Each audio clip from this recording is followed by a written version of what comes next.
Hello and warm welcome to join us for this edition of ANN English News, and I'm Abdul Ahad Mohammadi. U.S. generals and diplomatic officials are preparing a new strategy for Afghanistan they hope will commit U.S. troops and money to the country far beyond 2014, the National Journal has reported on Sunday. The strategic review underway is expected to be ready in time for the NATO Heads of State Summit in Chicago next May, a key focus for U.S. national security leaders hoping to secure financial and political commitments to Afghanistan's future. There will be a U.S. military presence after 2014, General John Allen, commander of U.S. and coalition forces in Afghanistan, told reporters on Saturday. This is a work in progress, he added.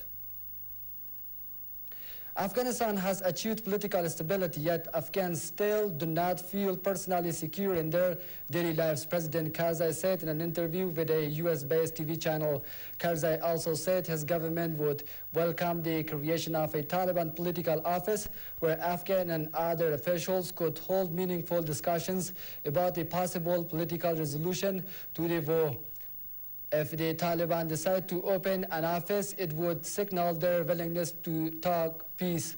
Karzai added on Saturday, the government denied making a deal with the Taliban, agreeing a more conservative curriculum and more clerics as teachers in return for an end to attacks on schools. There is little prospect of a secure and safe Afghanistan until 2020, according to a respected think tank's report. It warns the country is again in danger of becoming a haven for international terrorists. Disaster will only be averted if the UK and others honor their commitment to support the Afghan government long after the Western soldiers have been brought home, the Institute for Strategic Studies reported.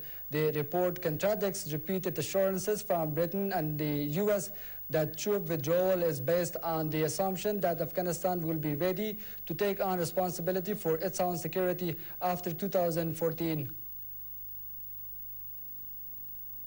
At least 20 people were injured Sunday morning in a hand grenade attack in Khost City, the provincial capital of Eastern Khost province.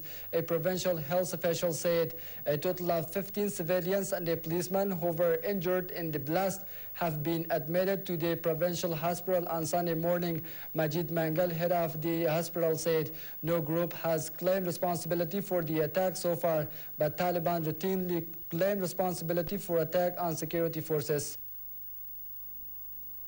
At least 217 people were missing and possibly scores more after an overcrowded boat packed with illegal immigrants heading for Australia sank in heavy seas off the coast of East Java in Indonesia, authorities said on Sunday. Many of the passengers on the wooden vessel are believed to be economic migrants from countries including Iran, Iraq, and Afghanistan. Indonesia is a transit point for illegal immigrants from the Middle East who crossed the Indian Ocean in search of a better life in Australia. The last convoy of U.S. troops to leave Iraq has entered Kuwait nearly 9 years after the invasion that toppled Saddam Hussein. The final column of about 100 armored vehicles carrying 500 soldiers crossed the southern Iraqi desert overnight. At the peak of the operation, there were 170,000 U.S. troops and more than 500 bases in Iraq. Nearly 4,500 U.S. soldiers and tens of thousands of Iraqis have died since the U.S.-led campaign that began in 2003. The operation has cost Washington nearly $1 trillion. In Egypt, military police battled demonstrators in Cairo's Tahrir Square Sunday, the third day of clashes that have killed 10 people and injured hundreds, casting a shadow over the first free election most Egyptians can remember. Soldiers advanced from barriers around the square shortly before dawn, scuffling with protesters, activists said. Witnesses said they heard gunfire and saw protesters brandishing big sticks running from the scene of the latest flare-up. A massive rescue operation is underway in the southern Philippines where more than 500 people are confirmed to have been killed in the wake of the torrential rains.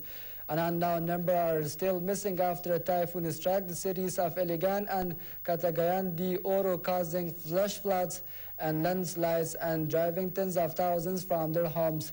However, rescue and relief efforts are being hampered by power outages in many areas, as well as by damaged and destroyed bridges, the National Disaster Risk Reduction and Management Council said.